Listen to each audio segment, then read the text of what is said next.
Olá, seja muito bem-vindo. Você está no canal Cristão Atento, o canal que traz para você a resposta que você procura de um jeito que você entende. E eu sou o pastor Marcos Macedo e juntos nós vamos desbravar os mistérios da teologia simples. Mas antes de iniciarmos, se você ainda não é inscrito no canal, se inscreva. E no final, se você gostar do nosso conteúdo, deixe seu like, compartilhe com seus amigos. No vídeo anterior, nós começamos um panorama sobre a Bíblia e nesse vídeo nós vamos continuar nossa viagem falando um pouco sobre o foco principal de cada livro dentro das divisões em que eles foram alocados. E mais uma vez é importante deixar claro que não é nosso intuito esgotar o assunto, até porque isso demandaria um tempo muito grande, mas o objetivo é que você possa ter uma noção e assim se embrenhar aí um pouco mais nos estudos da Palavra de Deus.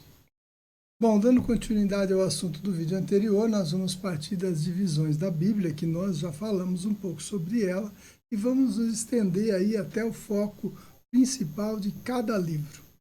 Vale lembrar que o tema central da Bíblia é a salvação do homem através de Jesus Cristo. E nós vamos começar lembrando que a Bíblia tem duas divisões principais, que é Antigo e Novo Testamento. Vamos falar um pouquinho então sobre o Antigo Testamento, partindo da sua primeira divisão, que é o Pentateuco. Como nós já dissemos, o Pentateuco é composto de 5 livros, e é sobre esses livros que nós vamos falar um pouquinho. Esses livros foram escritos segundo a tradição pelo grande líder, legislador, o libertador aí do povo de Israel do Egito, Moisés. Tanto os judeus como cristãos entendem que esses livros foram escritos por Moisés e por isso eles também são chamados de livros da lei de Moisés. E nós vamos começar por Gênesis, também conhecido como livro das origens. Gênesis fala sobre a criação do mundo e do homem. Também fala como a queda do homem aconteceu e o plano de Deus para a redenção do homem. Na sequência, vem aí o livro de Êxodo, que significa saída, que é também a saída do Egito, né? O livro em que conta como Deus tirou o povo do Egito. Ele fala sobre essa libertação do povo de Deus da escravidão vivida no Egito, que foi então liderada por Moisés. Na sequência vem o livro de Levítico. Levítico fala sobre a lei que Deus deu a seu povo através de Moisés. E vale lembrar que a lei não se limita aos mais conhecidos aí 10 mandamentos. Ela vai muito além disso e são aí no seu total mais de 600 leis. O livro de Números, como diz o próprio nome, fala sobre a contagem dos israelitas, ou seja, ele fala sobre o recenseamento que foi feito já no deserto. E por último, completando aí o Pentateuco, vem então o livro de Deuteronômio, que é conhecido também como a segunda lei, por conter a repetição da lei, uma vez que grande parte do povo já havia morrido no deserto e a nova geração precisava então ter a memória refrescada ou atualizada com relação à lei. E aí nós terminamos então os focos de cada um dos livros do Pentateuco e passamos a seguir para os livros históricos. Os livros históricos, nós também já falamos sobre eles. Eles são 12 livros e esses livros foram escritos por diversos escritores e contam aí a história do povo de Israel. Conta a história desse povo vivendo na terra que Deus havia prometido. Também conta parte da sua história vivendo em terra estranha devido ao cativeiro que sofreram pela desobediência. Também fala sobre a volta do cativeiro e a reconstrução da cidade e do templo. E nós vamos começar por Josué. Josué conta aí a chegada ou a entrada do povo de Deus na terra prometida e o início aí das divisões da terra a cada uma das tribos. Depois nós falamos sobre Juízes. O livro de Juízes mostra a rebelião do povo e a ação de Deus em prol deste povo. Esse mesmo povo que se rebelou contra Deus, Deus está sempre disposto a salvá-los. E aí Deus aí elabora planos, levanta juízes que vão servir aí de bases para que o povo possa ser liberto dos inimigos que constantemente os atacam. Na sequência nós temos o livro de Ruth. O livro de Ruth traz um paralelo com o que aconteceria com os gentios através de Jesus, o nosso remidor, e isso a gente vai poder ver melhor quando nós falarmos da nova aliança, essa aliança diferenciada que Deus faz com os gentios, é que Ruth aí na sua analogia traz para que nós possamos entender. 1ª e 2ª Samuel conta em detalhes a história do rei Davi, e diversos detalhes interessantes da história desse rei. Na sequência temos os livros de 1ª e 2ª Reis, que trazem a divisão do reino em dois, né? Israel, reino do norte, Judá, reino do sul, que aconteceu após a morte de Salomão, que foi o sucessor de Davi, e traz também aí a história dos reis de Israel e Judá, mostrando os que agiram de forma correta, que agradaram a Deus, e os que agiram de forma incorreta e não agradaram a Deus, ou seja, os que foram bons aos olhos de Deus e os que foram maus aos olhos de Deus, bem como aí o momento em que os dois reinos, Israel e Judá, foram levados cativos. Depois vem os livros de 1ª e 2ª Crônica. Esses livros são uma repetição de algumas das histórias dos reis e acréscimos de outras histórias que não haviam sido contadas, ou melhor, né, outros registros dos feitos dos reis de Israel que não foram contados aí em 1ª e 2ª Reis. O livro de Esdras traz o retorno do povo de Deus do cativeiro. Após 70 anos de exílio, agora em Esdras, eles começam a voltar para a sua terra. Na sequência vem o livro de Neemias, que fala sobre restauração e reconstrução, tendo aí por base o Muro de Jerusalém. Depois nós temos o livro de Esther, que fala de salvação, onde Deus, mais uma vez, aí salva o seu povo da aniquilação. Um fato curioso sobre esse livro é que ele não menciona Deus, em nenhum momento. Porém, vale lembrar que apesar de não ter registrado a palavra Deus, Deus não está ausente do livro de Esther. Ele apenas está subentendido no texto através aí das ações de Deus em favor do seu povo. E aí nós terminamos então os livros históricos e passamos aí para a próxima divisão, que são os livros poéticos. Os livros poéticos, como nós já falamos no vídeo anterior, também são 5. Esses livros são assim chamados devido às suas formas originais de escrita, que nos remetem à poesia, a um gênero diferente de ler e agrada aos ouvidos.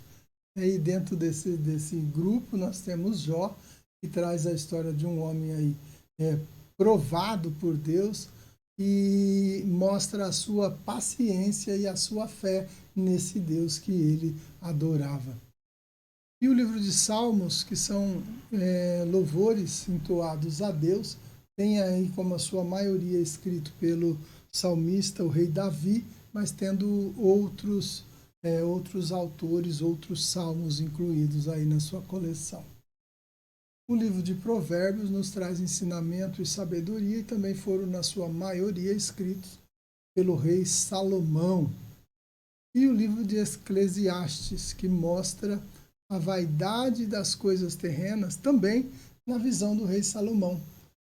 Mostra aí a sua experiência de quando se tornou rei até a sua velhice, os caminhos que ele perseguiu e os seus arrependimentos.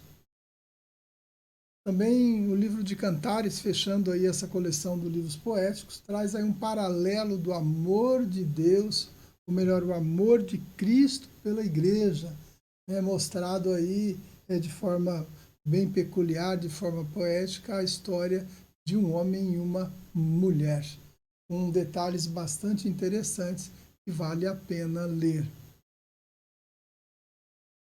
Terminamos então aí os livros poéticos e os próximos a serem trabalhados são os livros proféticos. Os livros proféticos são 17 livros, esse conjunto sofre uma outra divisão, conhecida aí como profetas maiores e profetas menores, que são denominados assim simplesmente pela quantidade de escritos, ou seja, pelo tamanho dos seus livros. Vamos falar inicialmente sobre os profetas maiores, que são 5, e na sequência a gente fala sobre os profetas menores. E o primeiro profeta que nós vamos falar é Isaías. É um livro bastante interessante, porque é o livro mais messiânico que existe, ou seja, é o livro que mais traz profecias a respeito de Cristo, a respeito do Messias. Na sequência vem o livro de Jeremias. O livro de Jeremias é conhecido como o livro dos ais, porque ele tenta mostrar ao povo o juízo de Deus sobre eles, caso não haja arrependimento dos seus pecados. Seguimos então com o livro de Lamentações. Lamentações também foi escrito pelo profeta Jeremias e traz aí o seu pranto a respeito da destruição de Jerusalém, ou seja, traz o seu choro pelas consequências aí do juízo de Deus sobre o povo de Israel, conforme ele mesmo já havia profetizado no seu livro anterior. Em seguida, temos o livro do profeta Ezequiel, que é um livro apocalíptico, ou seja, traz aí grandes profecias para o fim dos tempos, traz grandes mistérios, é um livro muito prazeroso de ler, que nos leva assim a entender um pouco mais do que poderá acontecer num futuro não mais tão distante.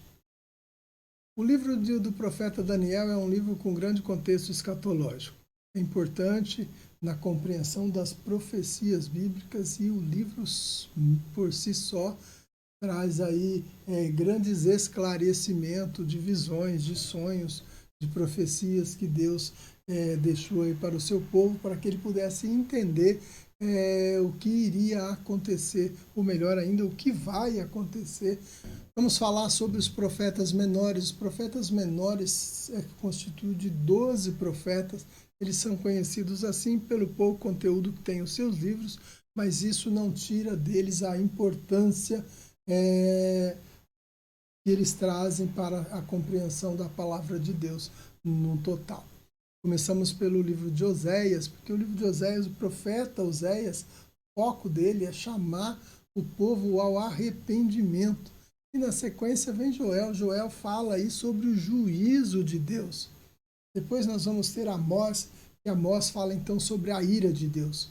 Obadias, por sua vez, vem para advertir aí um povo, o povo de Edom.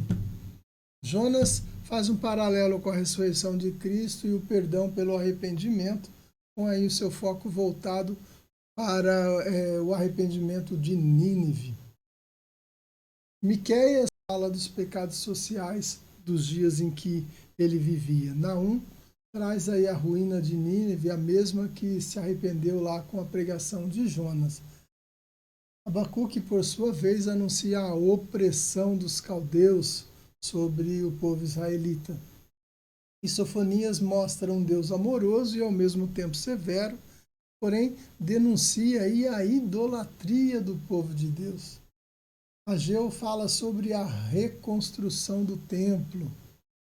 Zacarias também é um livro apocalíptico, mas é também o livro do Antigo Testamento mais messiânico depois do livro de Isaías.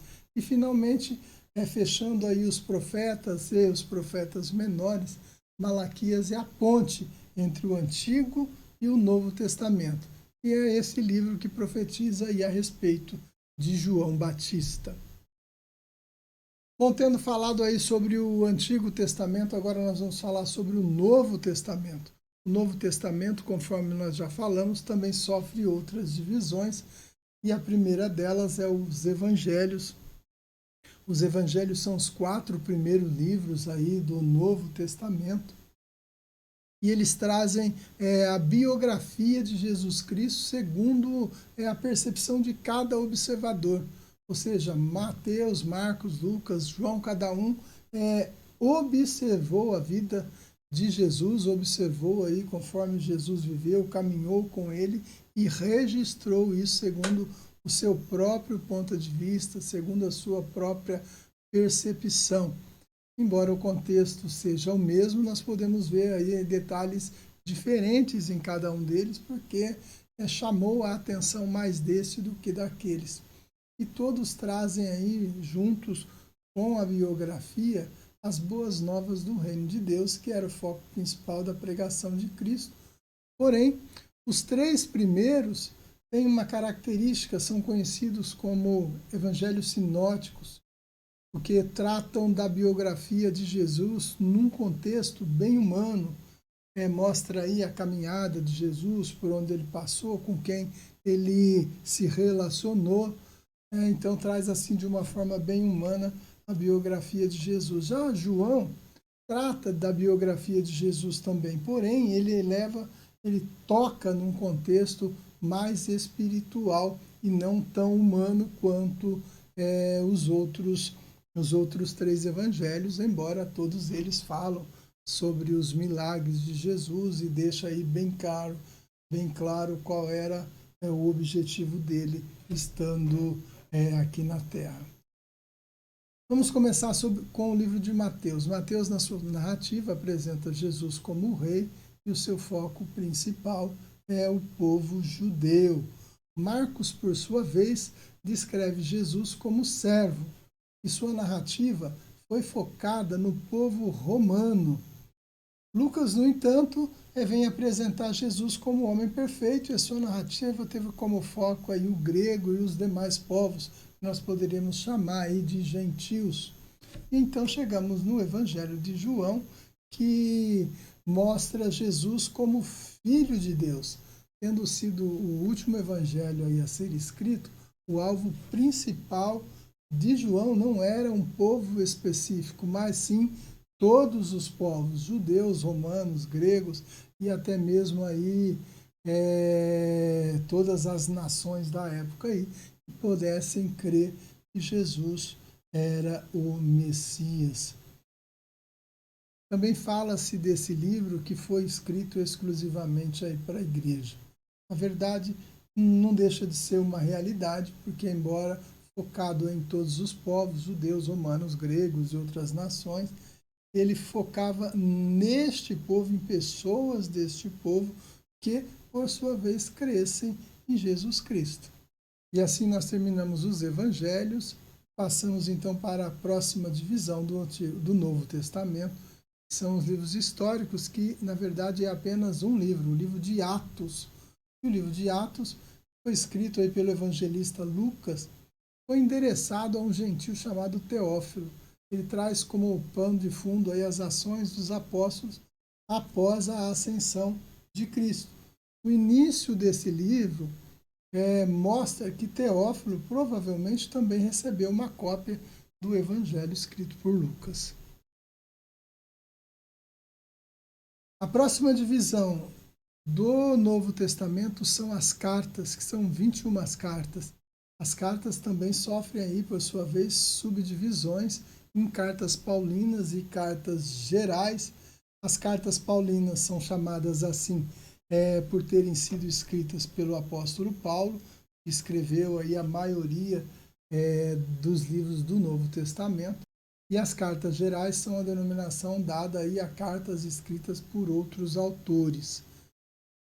Vamos falar primeiramente então sobre as cartas paulinas. As cartas paulinas são 13 cartas e elas ainda assim sofrem uma outra subdivisão que é importante a gente conhecer. Além disso, 4 delas foram escritas dentro da prisão. São Efésios, Filipenses, Colossenses e Filemão, que são conhecidas aí como cartas prisionais. Então vamos lá, vamos começar então pela divisão das cartas de Paulo. A primeira divisão são as cartas eclesiásticas. São 9 cartas. Cartas eclesiásticas, como eu já disse, são assim chamadas porque foram escritas e direcionada a igrejas, né? A primeira delas é a carta de Romanos, e a carta de Romanos traz aí como assunto principal da salvação pela graça. Se você buscar aí no canal, nós temos uma conversa bem interessante aí a respeito da graça. Depois vem 1 Coríntios, a carta de 1 Coríntios traz orientação sobre o que é a vida cristã. Porque Paulo havia recebido notícias aí a respeito das dificuldades que os novos convertidos estavam tendo em se afastar do passado, que os ligava aí a coisas mundanas. Então Paulo vem orientá-los aí a respeito de o que fazer, né, para que se livrarem disso. Na sua segunda carta, então, à igreja em Corinto, Paulo enaltece a glória do ministério cristão e defende aí a sua própria vida e o ministério que ele vem exercendo, porque havia aí se infiltrado dentro da congregação falsos profetas, pessoas legalistas demais, e eles tentavam difamar o ministério de Paulo. Nessa carta, Paulo orienta a igreja, inclusive quanto à necessidade de ajuda a outros irmãos, a outras congregações. A próxima carta que nós vamos ver é a carta que Paulo escreveu aos Gálatas. Ela é escrita, na verdade, às igrejas na região da Galácia e foca na liberdade em Cristo. E é também uma defesa ao ministério apostólico de Paulo e à autoridade do evangelho que ele prega, ou melhor, que ele pregava naquela ocasião. A próxima carta aí que nós vamos ver é de Efésios, é uma carta que foi endereçada para a igreja de Éfeso, porém deveria circular pelas demais igrejas da vizinhança. E ela enfatiza a união de Cristo com o cristão, em todos os seus aspectos, desde a crucificação até a sua posição atual à destra de Deus. Paulo também escreve à igreja em Filipos, é a carta aos Filipenses, que traz como foco a esperança em Cristo, quando o cristão passa aí por privações mundanas. A carta aos Colossenses, Paulo escreveu para os cristãos da igreja em Colosso, e o objetivo desta carta era combater o legalismo, o misticismo que estava ganhando corpo dentro da igreja. Em seguida, Paulo escreve duas cartas aos Tessalonicenses. A primeira, carta escrita à igreja em Tessalônica, tinha como objetivo principal encorajar e incentivar a igreja a progredir na fé, instruindo eles a respeito da segunda vinda de Cristo. Foi até esse assunto que gerou a necessidade de Paulo escrever a segunda carta. E nessa segunda carta, também escrita aí à igreja em Tessalônica, como eu já disse, o objetivo dela era corrigir aí, então, esse mal entendido com relação à segunda vinda de Cristo. Até porque, devido a eles estarem sendo perseguidos, eles já começaram a acreditar que aquele era o momento da vinda de Cristo, que era chegado, então, o dia do Senhor. A próxima divisão das cartas paulinas são as cartas pastorais. São aí 3 cartas que Paulo escreveu, direcionada a líderes da igreja, porém é endereçada a pessoas específicas. As 2 primeiras aí são cartas escritas ao jovem Timóteo. Na primeira carta que Paulo escreveu a Timóteo, Timóteo estava em Éfeso. A carta foi escrita para orientar quanto à sua posição diante de falsos mestres e como deveria ele orientar a igreja quanto à disciplina que deveria ser seguida. Na segunda carta, ele escreve a Timóteo, porque ele teve conhecimento de que a igreja estava se esfriando. Então ele orienta aí Timóteo qual deveria ser a sua conduta nesses tempos de esfriamento da igreja, ou seja, de esfriamento da fé cristã. A terceira carta pastoral escrita por Paulo é endereçada a Tito, o qual ele havia deixado em Creta. E a ênfase que Paulo dá a esse jovem pastor é uma orientação de como ele deveria organizar a igreja. E aí, finalmente, nós vamos aí para a terceira divisão das cartas paulinas, que é uma carta pessoal que Paulo escreve a Filemon. Filemon provavelmente era um membro aí da igreja em Colosso, mas o objetivo da carta era conseguir o perdão de um recém-convertido que havia causado prejuízo a Filemon. Esse recém-convertido era um servo ou um escravo na época e havia fugido aí do seu senhor, deixando ele aí em algum prejuízo. Em defesa do servo, agora irmão em Cristo, como o próprio Paulo chama, Paulo assume a responsabilidade por seus atos e dívidas, porém espera que o antigo senhor desse servo lhe perdoe a dívida.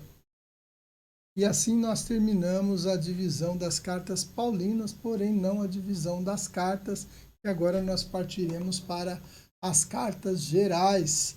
As cartas gerais são constituídas por 8 cartas, conforme nós já mencionamos no vídeo anterior, e nós vamos começar falando de Hebreus.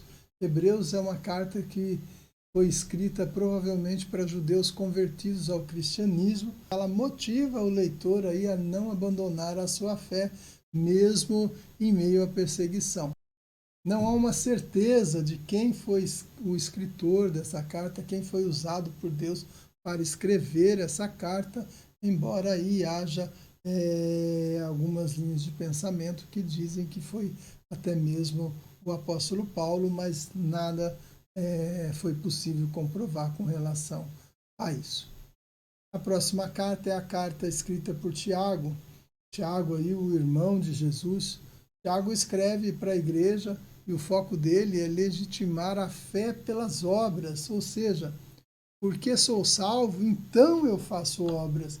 Então eu não faço as obras para me salvar, mas eu faço porque eu sou salvo.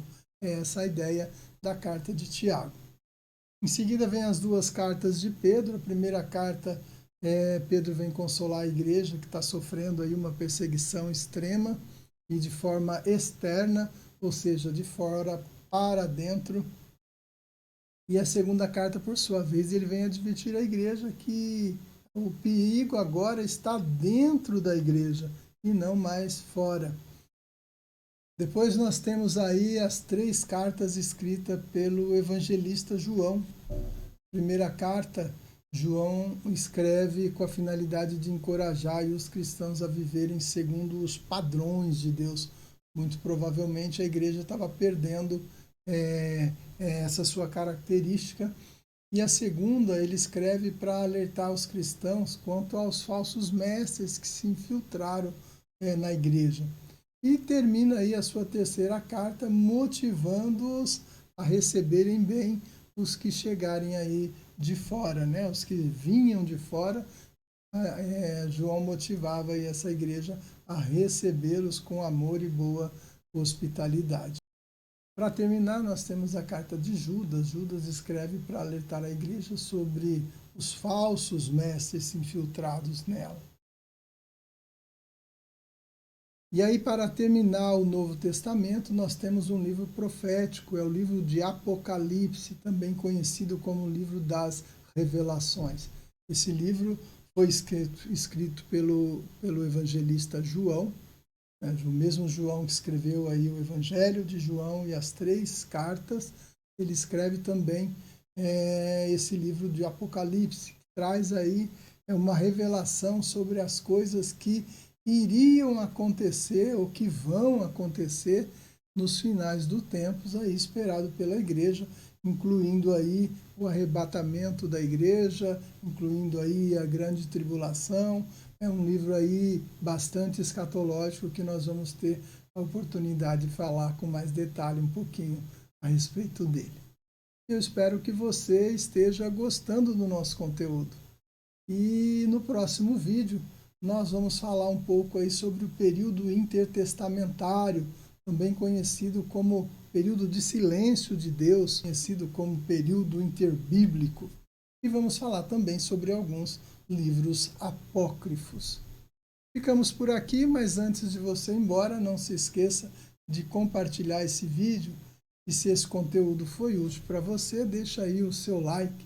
Se você ainda não faz parte da família Cristão Atento, se inscreva no canal e ative as notificações para ser avisado sempre que nós postarmos um vídeo novo ou tivermos aí uma nova conversa com alguns dos nossos convidados. Muito obrigado por estar conosco, sejam todos abençoados em nome de Jesus.